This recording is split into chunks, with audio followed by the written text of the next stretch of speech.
Welcome back to study life. So बच्चों, exam देने के बाद पेपर सोल्यूशन एंड डिस्कशन बहुत ज़रूरी है। तो आज इस सेशन में हम लोग देखने वाले हैं जो पेपर हुआ था संडे को NEET 2021।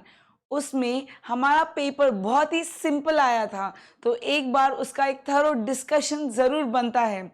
So this video is for those children जिन्होंने अभी नीट 2021 दिया है। It is also for those children जो अगले साल देंगे एग्ज़ाम, ताकि आपको एक बेसिक आइडिया मिले कि पेपर किस प्रकार का होगा एंड उसे कैसे सॉल्व किया जाएगा। So this is for all children who are going to appear for NEET exam. So let's begin with our paper discussion of the year NEET 2021. So, here we have our first question. Which of the following statement is not correct? कौन सा वाला correct नहीं था? जो statement correct नहीं है उसमें statement कौन सा है वो बताने कहा गया है। सो यहाँ पे ये इसका जो आंसर है वो क्लियर था, थर्ड वाला, which was picked up exactly from our NCERT text book. बिल्कुल एनसीईआरटी टेक्स्ट बुक का कॉपी पेस्ट लाइन है।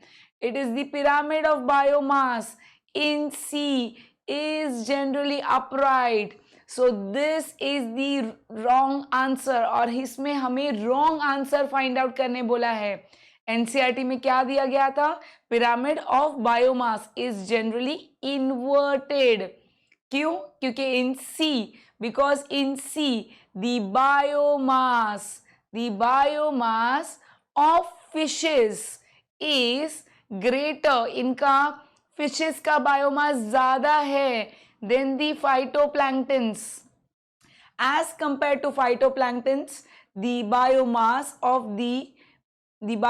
the fishes is more. So that is why the pyramid is generally upright, which is wrong answer. तो उसका answer होना चाहिए generally कैसा है वो? Inverted. So that is the answer. ये वाला हम लोग ने सबने right mark किया होगा, sure. So let's move on to the next question. इसमें पूछा गया है which of the following plants is monoecious. कौन सा प्लांट हमारा मोनोएशियस है? मोनोएशियस वर्ड का मीनिंग याद करो, we had seen before. Mono word का मतलब होता है वन। सो इसका मतलब क्या था? जब भी both male and female flowers are present on the same plant. So we had both male as well as female flowers which are present कहाँ पे? On the same plant. सो इसमें से कौन सा प्लांट मोनोएशियस था? सो ये एग्जाम्पल भी बिल्कुल पिकअप किया गया था from our NCERT text book. The answer is Chara. सो चारा में क्या था? जो मेल फ्लावर्स है एंड फीमेल फ्लावर्स दोनों भी कहाँ पे प्रेजेंट है?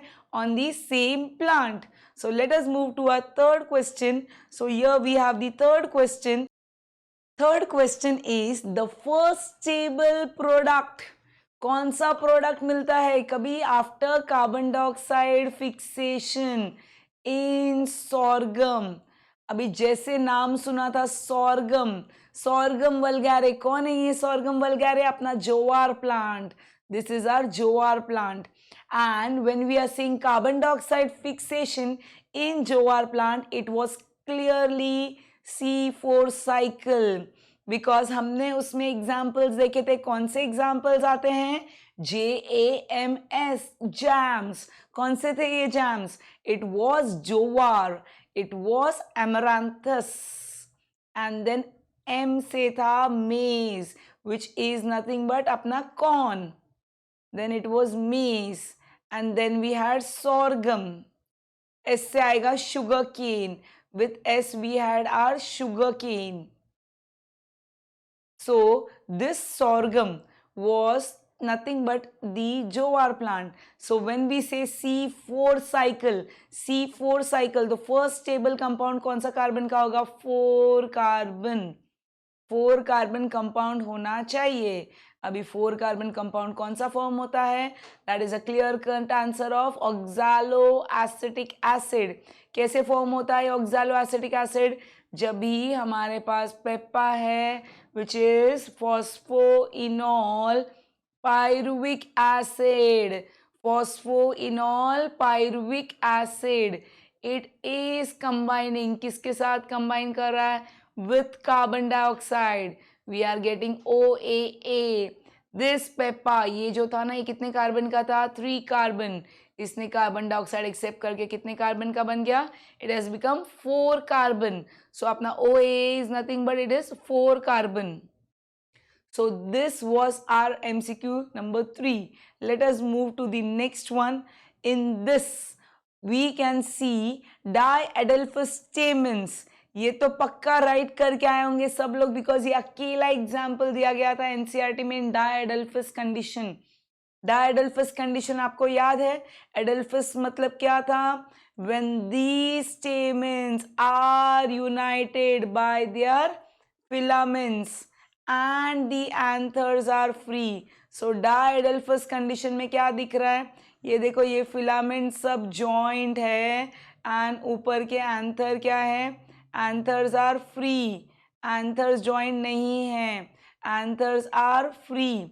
सो वी कैन सी, ये देखो एंथर्स कैसे, इसके एंथर्स बिल्कुल फ्री है. सो यहाँ पे दिख रहा है डायडेल्फस. डायडेल्फस का मतलब क्या है? that they are forming how many bundles? 2 bundles. and we had only one clear example जिसमें 9 plus 1 का arrangement है. total 10 stamens है. 10 stamens किसमें थे?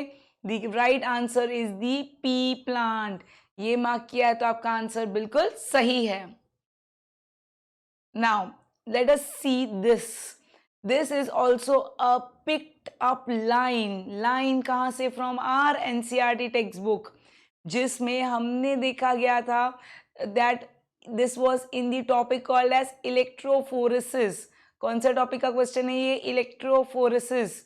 सो इसमें एक क्विक रिकैप देखते हैं टॉपिक का, जिसमें हमने देखे थे डीएनए के स्ट्रैंड्स अगर जेल पे रन करते हैं. कौन सा gel? That gel is agarose gel. And बाद में रन करने के बाद वी नो ये अपना वेल था, ये अपना जेल था जिसमें ये वेल्स है. यहाँ पे हमने डीएनए को लोड किया था. This DNA is going to be our negatively charge and ये कहाँ पे माइग्रेट करेगा? This is going to migrate towards the positive pole.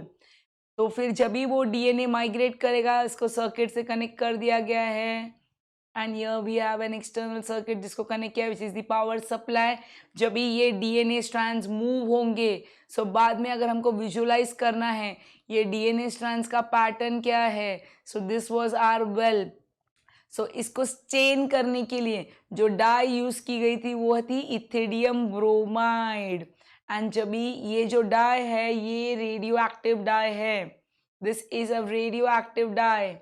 So because this is a radioactive dye, so because of that जब भी हम लोग उसको view करते हैं अंडर यूवी रेडिएशन, सो हम लोग को कौन से कलर के बैंड्स दिखाई देते हैं? We clearly see bright orange bands. So for this the option number C is absolutely correct. So bright orange bands is the answer. Let us see the next one question. अभी यहाँ पे question एक बार ध्यान से देखते हैं. Plant follow different pathways in response to environment. अभी different pathways follow करते हैं response to environment और phases of life. अभी इसमें अलग अलग टाइप के स्ट्रक्चर बनते हैं प्लांट में. जब भी वो फॉलो कर रहा है डिफरेंट पाथवेज और different phases, they are forming different type of structure and this ability of the plant is known as, yes guess work आपका बिल्कुल सही है. The answer is plasticity. So this is the correct answer, plasticity over here. Now next question we have a match the column. Match the following is always a good question because उससे हम लोग को काफ़ी idea आता है right और wrong जज करने के लिए. काफ़ी सिंपल होते हैं और ये क्वेश्चन भी बहुत सिंपल है. सो यहाँ पे what we would do, we would be applying our same formula जो हम लोग यूज कर रहे थे, that हम लोग देखेंगे कौन से दो करेक्ट है एंड देन रॉन्ग वाले को एलिमिनेट कर देंगे. सो हमारे पास फर्स्ट क्वेश्चन देखो, प्रोटोप्लास्ट फ्यूजन, जिसमें प्रोटोप्लाज्म दो फ्यूज होते हैं आपस में. याद करो हमने एग्जाम्पल पढ़ा था, पोमैटो प्लस टमाटो क्या बनता है, पोटैटो. सो यहाँ पे फर्स्ट वाले में 2 इज द ऑप्शन, सो 1 का आंसर इज 2.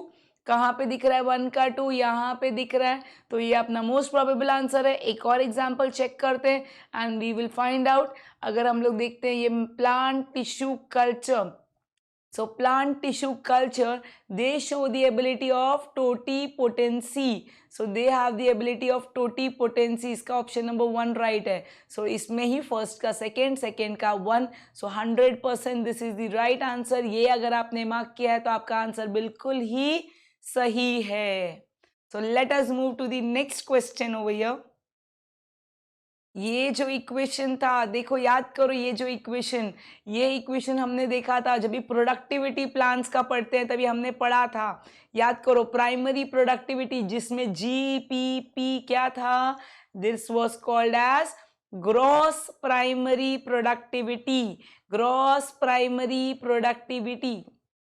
सो यहाँ पे अगर जब भी हम लोग ग्रॉस को प्राइमरी प्रोडक्टिविटी से माइनस करते, आर क्या था, it is called as the respiration loss.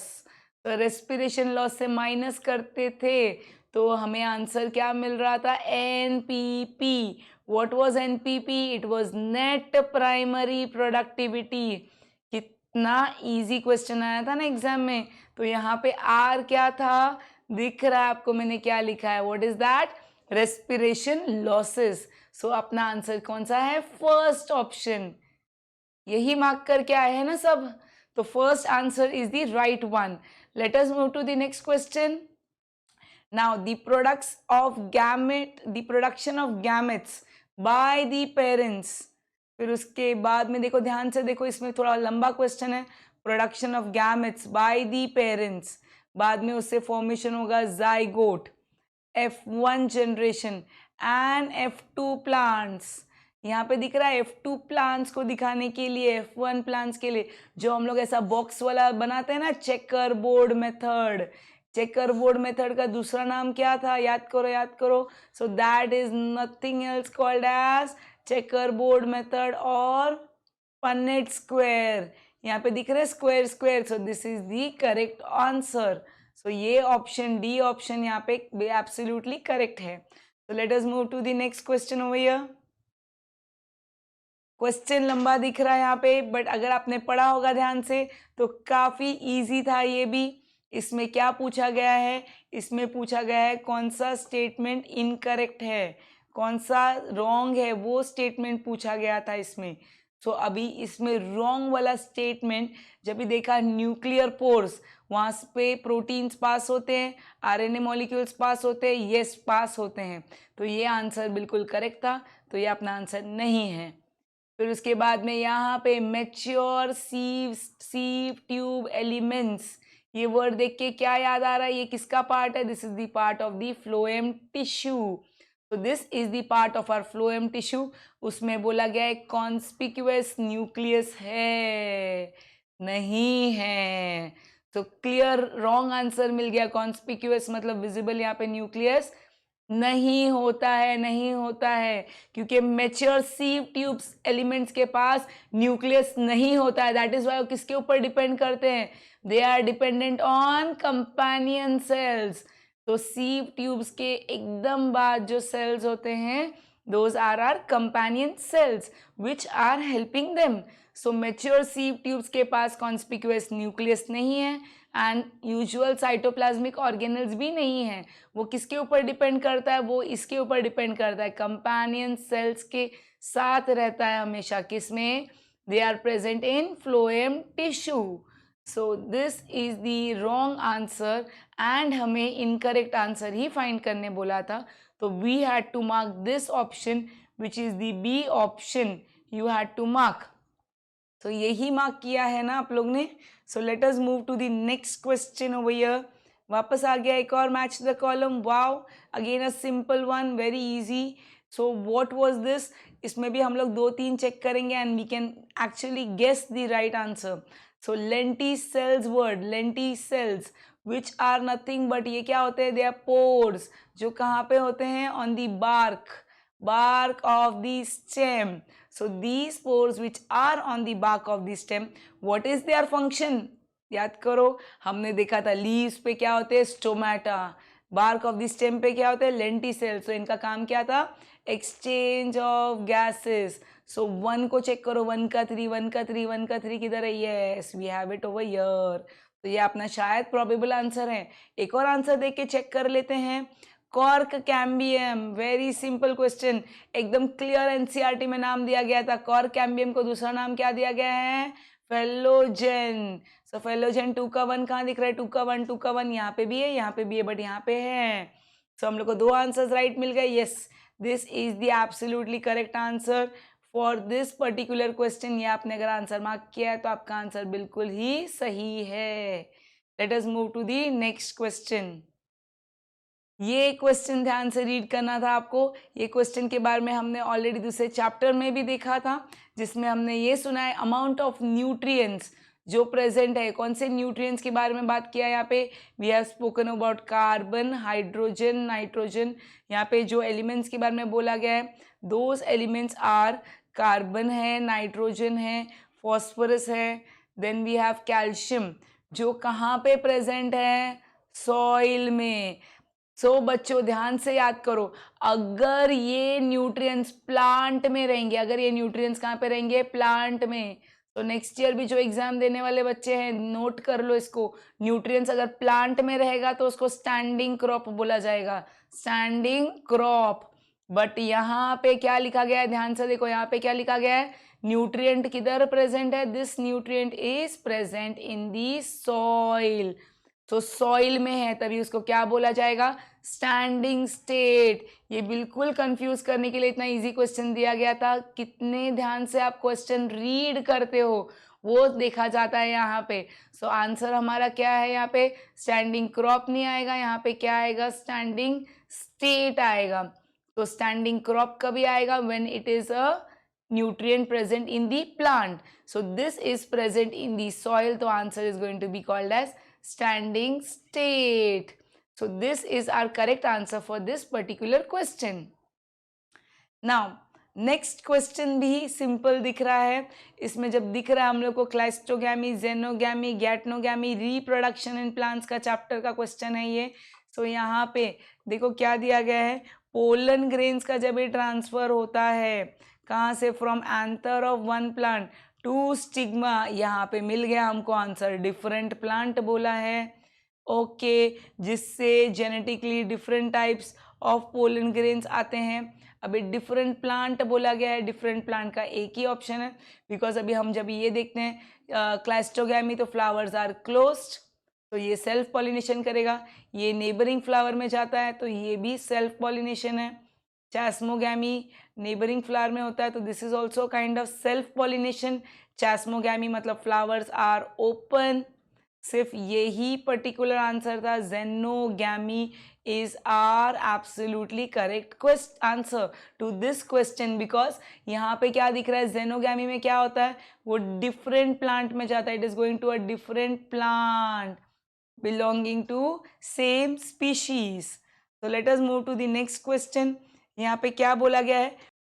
So which of the following stages, कौन से of the meiosis, उसमें डिवीजन होता है? किसका डिवीजन होता है? Of the centromere. सो यहाँ पे सेंट्रोमियर का डिवीजन किस में होता है? सो इसका करेक्ट आंसर था एनाफेज 2, बिकॉज एनाफेज 2 में क्या होता है? ये जो बीच का सेंट्रोमियर है, this centromere splits and divides into 2. सो ये जो क्रोमोसोम्स थे पहले, ये कौन से क्रोमोसोम्स थे? First they were sister chromatids. Now after this centromere is getting split, ये जो centromere था ये क्या हो जाता है? स्प्लिट हो जाता है. सो सिस्टर क्रोमैटिड सेपरेट हो जाते हैं। तो ये जो सेपरेटेड सिस्टर क्रोमैटिड्स है ना, इनको क्या बोला जाता है? Daughter chromosomes. So they are known as daughter chromosomes. So यहाँ पे क्लियर राइट आंसर अपना कौन सा है? एनाफेज 2। सो ये क्वेश्चन एक्सपेक्टेड था बिल्कुल पीसीआर बायोटेक्नोलॉजी चैप्टर का, which was again and very nice chapter in NCERT, and this is was an expected question. क्या करेक्ट सीक्वेंस है क्वेश्चंस का? What is the correct sequence of the steps in PCR? Polymerase chain reaction जब होता है तो correct sequence क्या है options का? सो हमारे पास जो करेक्ट सीक्वेंस है ऑप्शंस का वो है डीनेचरेशन, फिर annealing and extension. So we had the answer as DAE। हमारे पास जो आंसर था वो क्या था? DAE। So denaturation, we had annealing, and then we had was extension. This was our correct answer. When gene targeting, next question पे आ गए हम लोग। When gene targeting involves, जिसमें जीन का एम्प्लीफिकेशन होता है। एम्प्लीफिकेशन याद है आपको? सिखाया था ना आपको पिछली बार। क्या बताया था मैंने? क्राइम सीन पे थोड़ा सा डीएनए मिला, अभी फाइंड आउट करना है कौन असली मर्डरर है। सो जीन का क्या करना पड़ेगा? एम्प्लीफिकेशन। मतलब क्या था? लार्ज नंबर ऑफ कॉपीज बनाने हैं, and it is attempted in an individual's tissue to treat a disease. अपना आंसर यहीं पे दिख रहा है आपको। सो जीन एम्प्लीफिकेशन करते हैं बाय यूजिंग पीसीआर, बट ये किया जाता है to treat disease. So treatment process. Welcome back to study life. So बच्चों, एग्जाम देने के बाद पेपर सोल्यूशन एंड डिस्कशन बहुत ज़रूरी है। तो आज इस सेशन में हम लोग देखने वाले हैं जो पेपर हुआ था संडे को, नीट 2021, उसमें हमारा पेपर बहुत ही सिंपल आया था। तो एक बार उसका एक थरो डिस्कशन ज़रूर बनता है। So this video is for those children जिन्होंने अभी नीट 2021 दिया है। It is also for those children जो अगले साल देंगे एग्ज़ाम, ताकि आपको एक बेसिक आइडिया मिले क्या पेपर किस प्रकार का होगा एंड उसे कैसे सॉल्व किया जाएगा। So this is for all children who are going to appear for NEET exam. So let's begin with our paper discussion of the year NEET 2021. So here we have our first question. Which of the following statement is not correct? कौन सा वाला correct नहीं था? जो statement correct नहीं है उसमें statement कौन सा है वो बताने कहा गया है। सो यहाँ पे ये इसका जो आंसर है वो क्लियर था, थर्ड वाला, which was picked up exactly from our NCERT text book. बिल्कुल एनसीईआरटी टेक्स्ट बुक का कॉपी पेस्ट लाइन है। It is the pyramid of biomass in C is generally upright. So this is the wrong answer, और इसमें हमें wrong answer find out करने बोला है। NCERT में क्या दिया गया था? Pyramid of biomass is generally inverted. क्यों? क्योंकि in C, because in C the biomass of fishes is greater, इनका फिशेस का बायोमास ज्यादा है than the phytoplanktons. As compare to phytoplanktons the biomass of the fishes is more. So that is why the pyramid is generally upright, which is wrong answer. तो उसका answer होना चाहिए generally कैसा है वो? Inverted. So that is the answer. ये वाला हम लोग ने सबने राइट मार्क किया होगा, sure. So let's move on to the next question. इसमें पूछा गया है which of the following plants is monoecious? कौन सा प्लांट हमारा मोनोएशियस है? मोनोएशियस वर्ड का मीनिंग याद करो, we had seen before. Mono word का मतलब होता है one. So इसका मतलब क्या था? जब भी both male and female flowers are present on the same plant. So we had both male as well as female flowers which are present कहाँ पे? On the same plant, on the same plant. सो इसमें से कौन सा plant monoecious था? सो ये example भी बिल्कुल पिकअप किया गया था from our NCERT text book. The answer is Chara. सो चारा में क्या था? जो मेल फ्लावर्स है एंड फीमेल फ्लावर्स दोनों भी कहाँ पे प्रेजेंट है? On the same plant. So let us move to our third question. So here we have the third question, which third question is the first stable product. कौन सा product मिलता है कभी after carbon dioxide fixation in sorghum? अभी जैसे नाम सुना था सोरगम, सोरगम वल्गैरे. कौन है ये सोरगम वल्गैरे? अपना jowar plant. This is our jowar plant. And when we are seeing carbon dioxide fixation in jowar plant, it was clearly C4 cycle. Because हमने उसमें examples देखे थे. कौन से examples आते हैं? JAMS, jams. कौन से थे ये jams? It was jowar, it was amaranthus, and then M से था maize, which is nothing but अपना corn. Then it was maize. And then we had sorghum. S से आएगा sugar cane.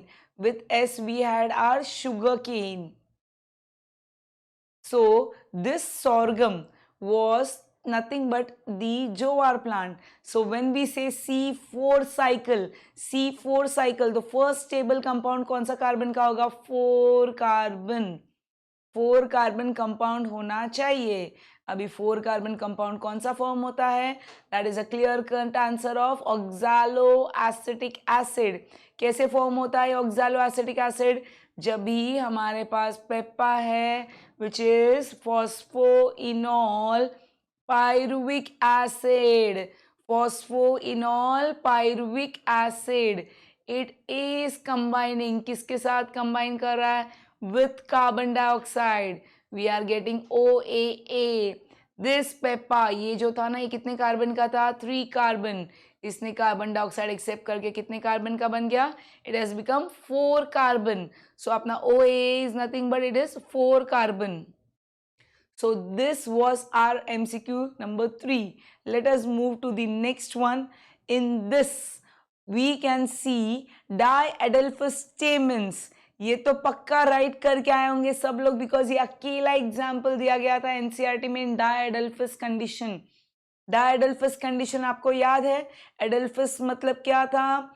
When the stamens are united by their filaments and the anthers are free. So diadelphous condition में क्या दिख रहा है? ये देखो, ये फिलामेंट सब जॉइंट है एंड ऊपर के एंथर क्या है? Anthers are free. Anthers joint नहीं है, anthers are free. So we can see, ये देखो एंथर्स कैसे, इसके एंथर्स बिल्कुल फ्री है. सो यहाँ पे दिख रहा है डायडेल्फस. डायडेल्फस का मतलब क्या है? That they are forming how many bundles? 2 bundles. And we had only 1 clear example जिसमें 9 + 1 का अरेंजमेंट है. टोटल 10 स्टेमेंस है. 10 स्टेमेंस किस में थे? The right answer is the pea plant. ये मार्क किया है तो आपका आंसर बिल्कुल सही है. Now let us see this. This is also a picked up line. Line कहाँ से? From our NCERT text book, जिसमें हमने देखा गया था that this was in the topic called as electrophoresis. कौन सा टॉपिक का क्वेश्चन है ये? इलेक्ट्रोफोरेसिस. सो इसमें एक क्विक रिकैप देखते हैं टॉपिक का, जिसमें हमने देखे थे डीएनए के स्ट्रैंड्स अगर जेल पे रन करते हैं. कौन सा gel? That gel is agarose jail.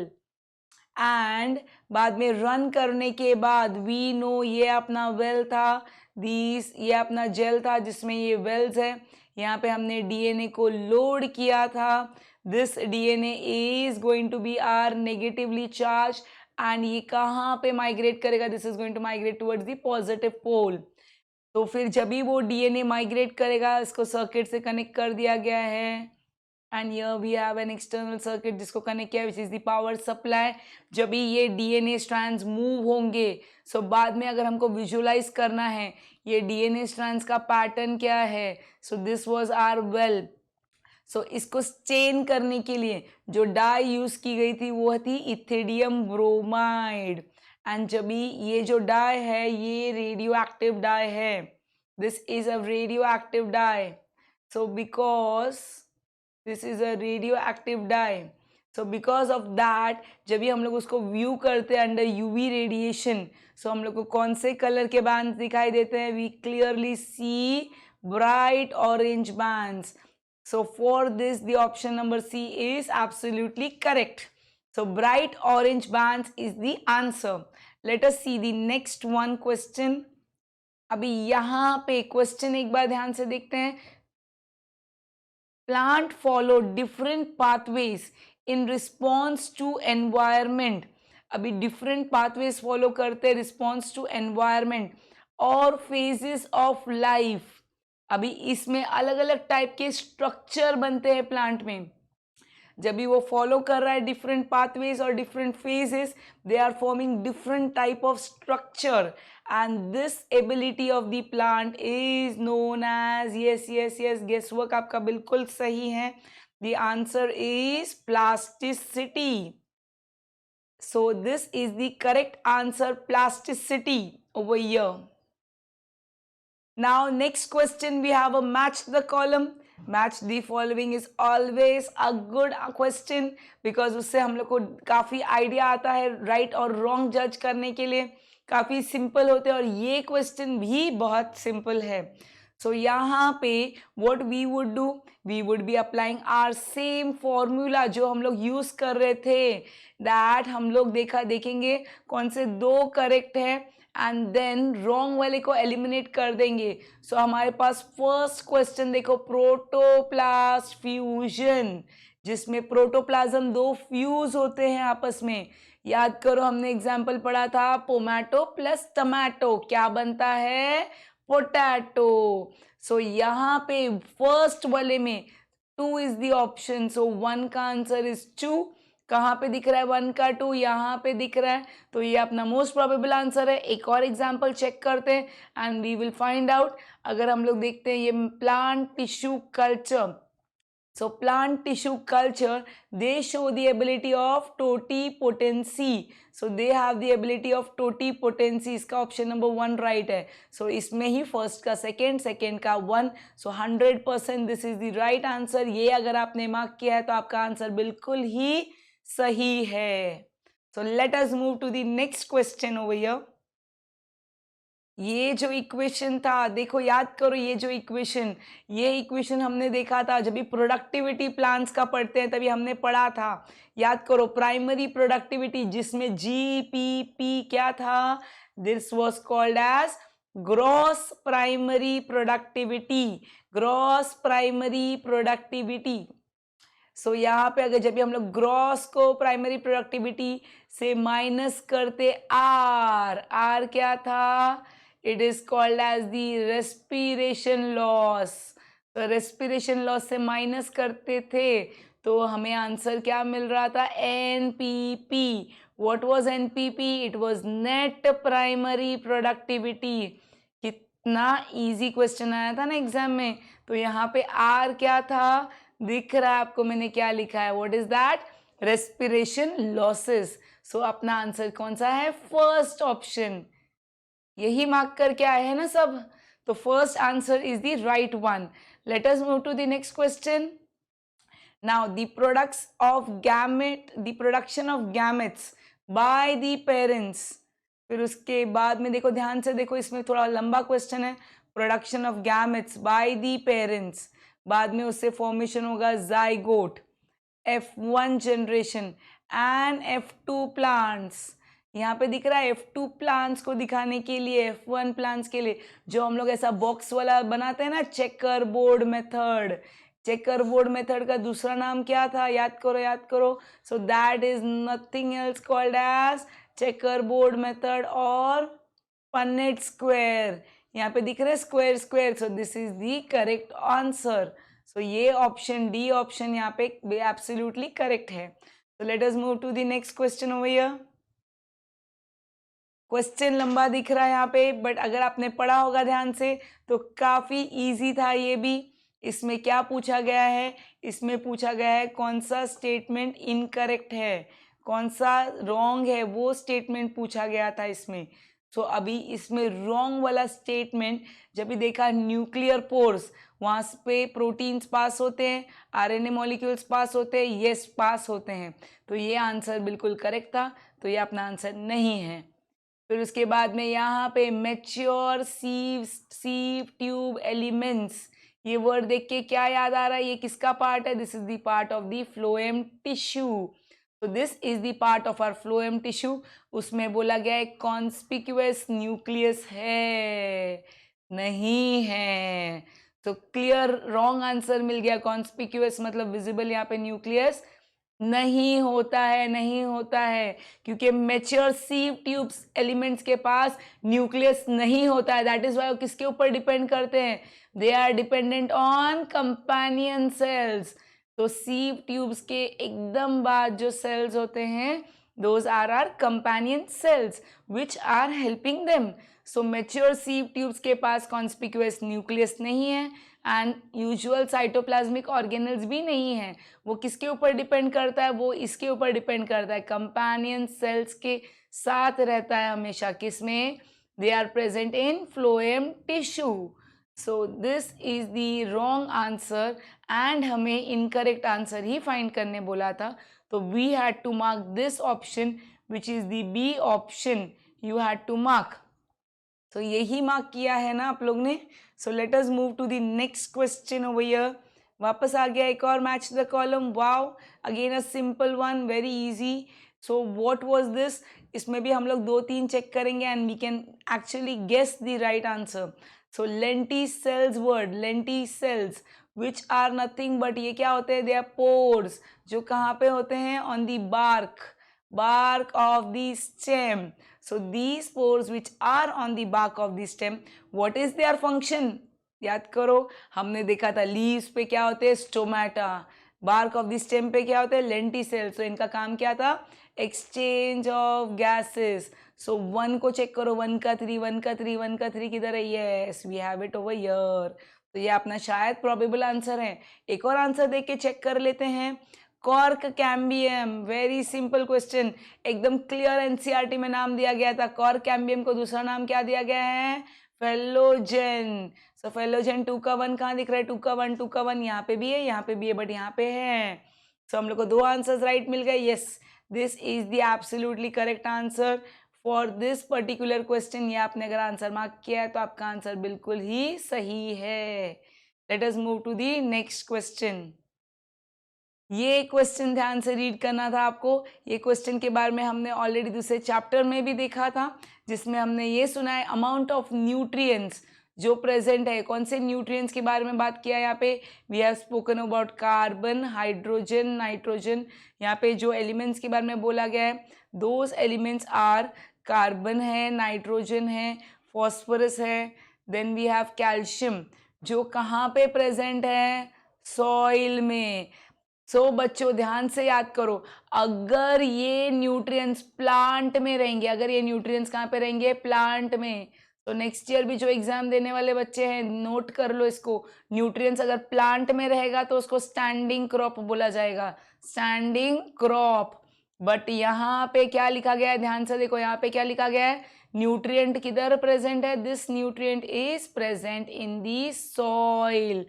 तो सॉइल में है, तभी उसको क्या बोला जाएगा? Standing state. ये बिल्कुल कंफ्यूज करने के लिए इतना इजी क्वेश्चन दिया गया था. कितने ध्यान से आप क्वेश्चन रीड करते हो वो देखा जाता है यहाँ पे.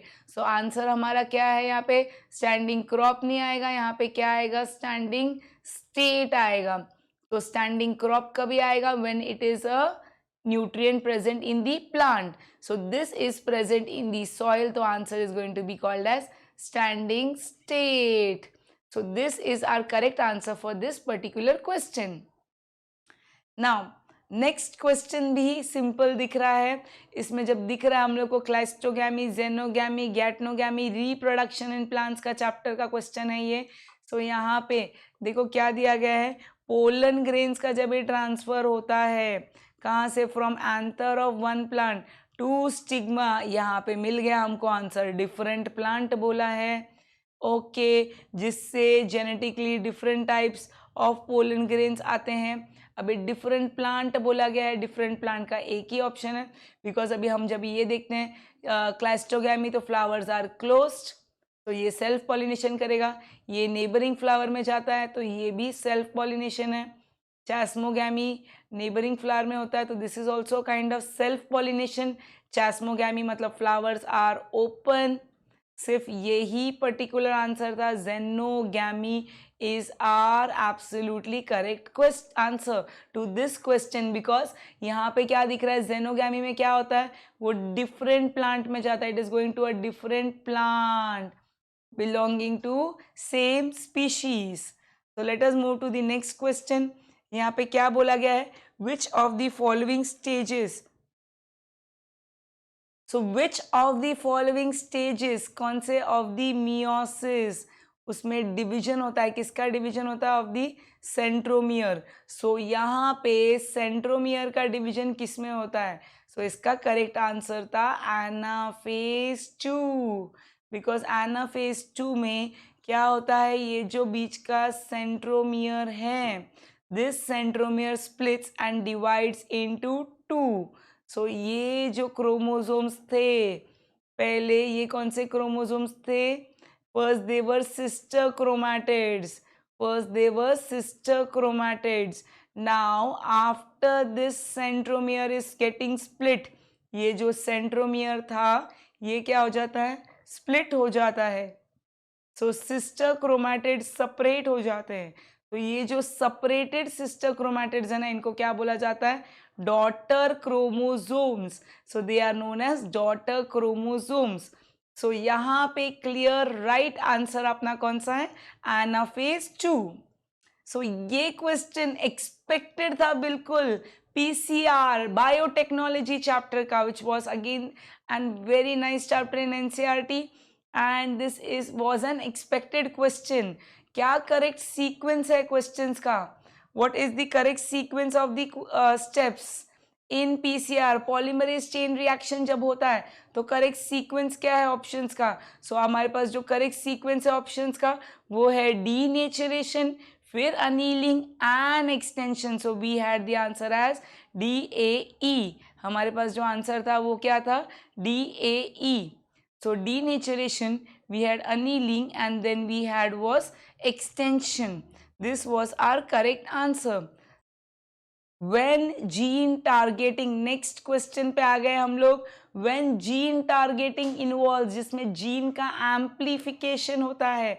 एम्प्लीफिकेशन याद है आपको, सिखाया था ना आपको पिछली बार, क्या बताया था मैंने, क्राइम सीन पे थोड़ा सा डीएनए मिला, अभी फाइंड आउट करना है कौन असली मर्डरर है। सो जीन का क्या करना पड़ेगा, एम्प्लीफिकेशन, मतलब क्या था, लार्ज नंबर ऑफ कॉपीज बनाने हैं, and it is attempted in an individual's tissue to treat a disease।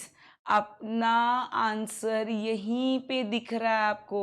So gene amplification करते हैं बाय यूजिंग पीसीआर, बट ये किया जाता है टू ट्रीट डिजीज।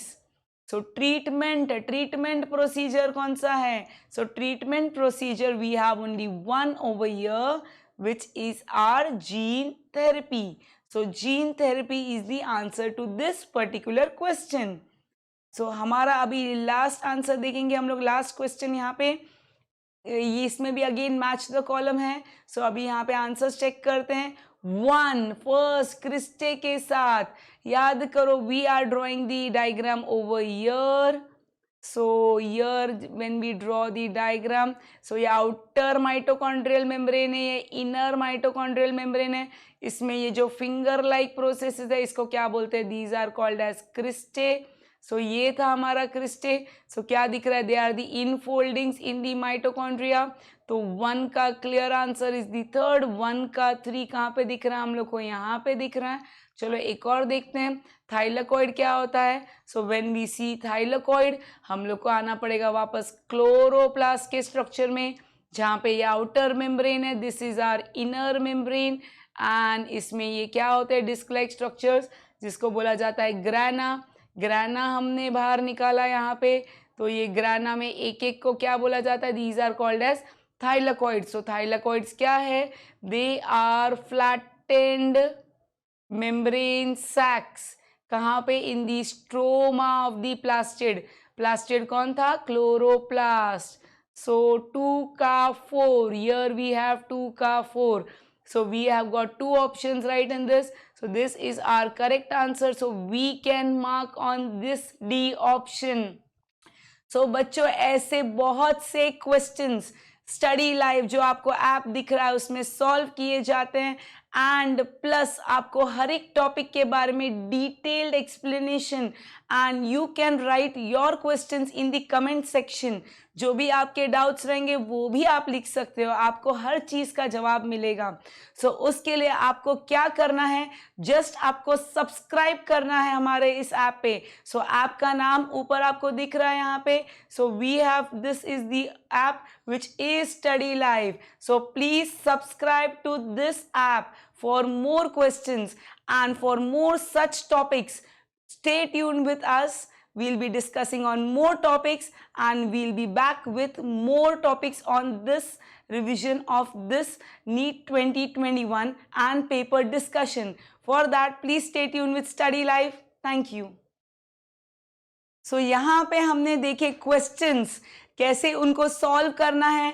ऐसे बहुत सारे टॉपिक्स और क्वेश्चंस हमारे इस ऐप पे आपको दिखाई देंगे। ऐप का नाम है study live. So everybody please, बच्चों प्लीज सब्सक्राइब करो इस ऐप पे, ताकि आप लोग इसके बारे में डिटेल्स ले सके। आपको हर टॉपिक के बारे में डिटेल्ड इंफॉर्मेशन, आपके doubt solving, you can write it in comment section. So please subscribe to our app Study Live, and for more videos please stay tuned with Study Live. Thank you. ठीक है। So for last line पूरा वापस है, तूने जो login नहीं किया। Okay. सो इस सेशन में आपने क्या देखा, हमने डिस्कस किए अबाउट द क्वेश्चंस जो आए थे नीट 2021। ऐसे बहुत से और भी क्वेश्चंस हमारे इस ऐप पे आपको मिलेंगे, प्लस आपको हर टॉपिक के ऊपर डिटेल्ड एक्सप्लेनेशन एंड आपको हर टॉपिक का अलग अलग फॉर्म में ट्रिक्स एंड टिप्स भी मिलेंगे इसी ऐप पे। तो आपको क्या करना है, very simple, please subscribe to our channel Study Live and write your all doubts in the comment section. We will come back to you. So please stay tuned with Study Live. Thank you.